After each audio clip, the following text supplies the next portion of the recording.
Hello everyone. आज का हमारा टॉपिक द भारतीय न्याय संहिता 2023 का सेक्शन नंबर 129 है, जो कि बात करता है क्रिमिनल फोर्स की। तो आज हम इसको कंटिन्यू करेंगे। सेक्शन कहता है कि whoever intentionally uses force to any person, यानी कोई पर्सन जानबूझकर किसी पर्सन पे फोर्स यूज़ करता है विदाउट दैट पर्सन कंसर्न, बिना उस पर्सन के सम्मति के, in order to committing of any offence, और उसका पर्पस यहाँ पे कोई ऑफेंस कमिट करना है, कोई क्राइम को कंप्लीट करना है, और intending by the use of such force to cause, और जिसके लिए वो ऐसा एक्ट करता है, ऐसे चीज़ों का यूज़ करता है, फोर्स का यूज़ करता है, जिससे या knowing it to be likely that use of such force will be cause injury, fear और annoyance to that person who to whom the force is used. यानी उसको ये पता है जो चीज़ करने जा रहा है या किसी और फॉर्म में करेगा, तो उसका उस फोर्स का डायरेक्ट आउटकम ये होगा कि उस पर्सन को इंजरी हो जाएगी, या तो वो डर जाएगा, फियर में आ सकता है, अनोयंस हो सकता है उसके साथ, और तो ये माना जाएगा कि उसने क्रिमिनल फोर्स यूज़ किया है। हमारे पास इससे रिलेटेड इलिस्ट्रेशंस है कुछ। फर्स्ट इलिस्ट्रेशन कहता है कि जेट जो है, एक नदी के किनारे एक एक बोट बंधी थी। जेट उस पर जाके बैठ गया और ए ने उस चुपके से जाके उस बोट को खोल दिया, रस्सी से जो बंधी हुई किनारे पे थी उसने खोल दिया। अब यहाँ पे इसका अगर जो का ये जानबूझकर करता है और बिना जेट के कंसेंट के, तो ये हो सकता है कि लाइक जेट को नाव चलानी नहीं आती हो और वो नाव को रस्सी से खोल देने से वो खुद ही आगे जाने लगी, तो यहाँ पे वो फियर में आ सकता है, उसको चोट भी पहुँच सकती है किसी फॉर्म में, अगर जो नाव उसके मतलब कंट्रोल से बाहर हो जाए लाइक। तो यहाँ पे माना जाएगा कि अगर जो कान ने जानबूझकर किसी उस जेट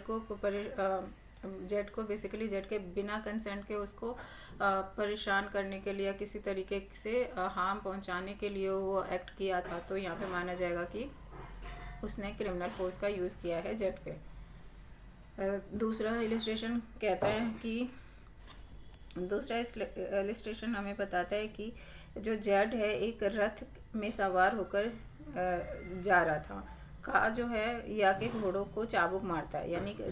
या जो जेड है वो तो नॉर्मली अपने घोड़े पे चल रहा था, लेकिन का ने घोड़ों को चाबुक मार दी और उसके द्वारा उसकी चाल को गति तेज हो गया। मतलब जो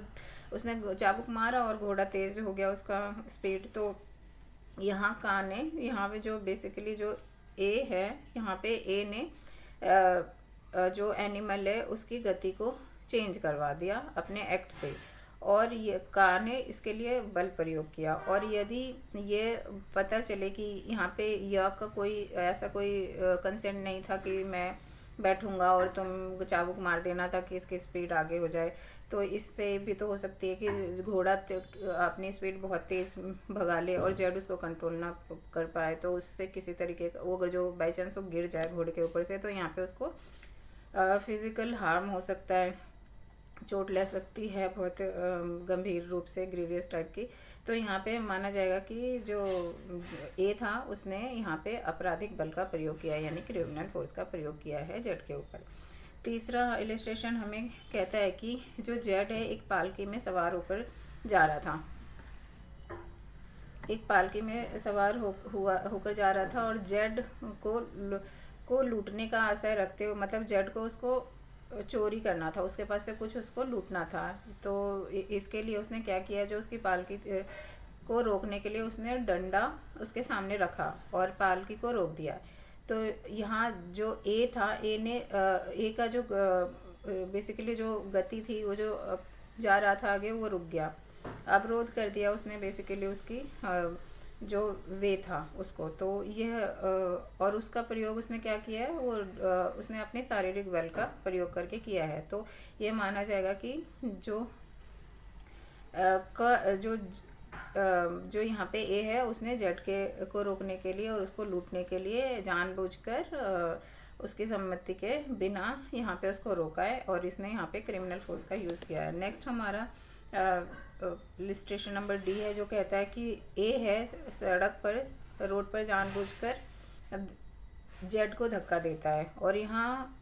जो ए है उसने अपनी बेसिकली पर्सनल शारीरिक शक्ति का प्रयोग करके उसकी गति को चेंज करा उसको, और जेड को स्पर्श में आए बिना, ठीक है। और जानबूझकर ये किया ताकि जेड पर वो बल अपने फोर्स यूज़ करे और उसकी किसी तरीके से उसको क्षति पहुंचाए और उसके मूवमेंट्स में मूवमेंट को चेंज कर दे। तो यहाँ पे भी माना जाएगा कि ए ने जानबूझकर जेड को की गति को चेंज करने के लिए उस पर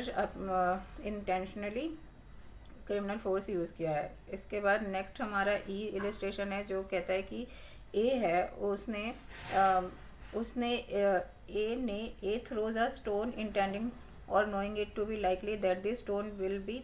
thus brought into contact with Z, यानी जेड ने ए ने एक पत्थर फेंका जेड की ओर और उसका यहाँ पे पर्पस क्या था कि वो या तो उसको डायरेक्टली लग जाए या उसके कपड़ों में जो उसने पहन रखा था जेड, उसके कपड़ों में किसी ना किसी तरीके से कोई वेव ला दे या कोई चेंज कर दे उसके कपड़ों के मोशन में। और इसके लिए उसने किसका यूज़ किया? पत्थर का यूज़ किया, स्टोन का यूज़ किया, जो कि डायरेक्ट मतलब वो डायरेक्ट उसके टच में भी नहीं आया, लेकिन किसी थर्ड आउटकम से का यूज़ करके उसने उसके वे में मतलब उसके क्लॉथ्स के वेव में और उसकी जो गति थी उसमें अवरोध कर दिया और इससे उसको चोट भी तो लग सकती थी। तो यहाँ पे भी माना जाएगा कि भाई जो ए है उसने उसको इंटेंशनली क्रिमिनल फोर्स यूज़ किया है बाय यूजिंग स्टोन। और एफ इलस्ट्रेशन हमारा कहता है कि ए है intentionally pulls up a women's veil. यहाँ पे उसने एक जो ए था इंटेंशनली एक वुमेन थी उसका घूंघट हटा दिया, बेसिकली उठाया नहीं हटा दिया। तो यहाँ ए ने उस पर जानबूझकर बल का प्रयोग किया और यदि उसने उस महिला की जो सम्मति यानी बेसिकली कंसेंट के बिना अगर जो ये काम किया है तो ये माना जाएगा कि उसका यहाँ पे इंटेंशन सही नहीं था, उसको किसी तरीके से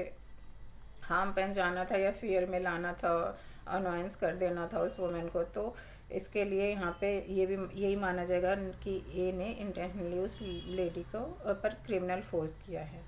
इसके बाद नेक्स्ट जी इलस्ट्रेशन कहता है कि Z is bathing. Z basically स्नान कर रहा था, नहा रहा था और A pours into the bath water और ए ने जो ए है उसने बाथ टब को जल में डाल दिया। Throw bath water which is knows to be boiling, जो उबलता हुआ पानी बेसिकली उसमें उसको डाल दिया और जिसे वह जानता था कि वे उबला हुआ है बेसिकली, यानी कि अगर जो डायरेक्ट जेड उसके कांटेक्ट में आएगा वाटर के तो उसको हार्म पड़ सकती है, उसके शरीर उसका बेसिकली बॉडी जल सकता है। तो लेकिन यहाँ पे जो ए था उसने जानबूझकर ऐसा किया जिससे कि जेड जल जाए। तो यहाँ पे भी समझा जाएगा कि ये ए ने जेड पे क्रिमिनल फोर्स का यूज़ किया है गर्म पानी के यूज़ करके, क्योंकि ये बॉइलिंग वाटर जेड के कंसेंट में आता और आया अगर तो और बिना उसके कंसेंट के तो उसको बहुत मतलब हार्म हो सकती थी, बर्न हो सकता था वो डायरेक्टली। तो यहाँ पे क्रिमिनल फोर्स माना जाएगा। नेक्स्ट हमारा और लास्ट जेड नंबर का इलस्ट्रेशन कहता है कि जो ए है वो जेड की कंसेंट के बिना एक कुत्ते को जेड पर झपकने के लिए भड़काता है और यहाँ यदि ए का आशय है जेड को नुकसान पहुंचाना है या फियर या अनोयंस में उसको करना है उसको जेड को, तो यहाँ पे अगेन यही माना जाएगा कि Z is using criminal force to A. तो ये था आज का हमारा topic section 129 which is criminal force. Next time मिलते हैं सेक्शन 130 के साथ। Thank you so much for watching my video.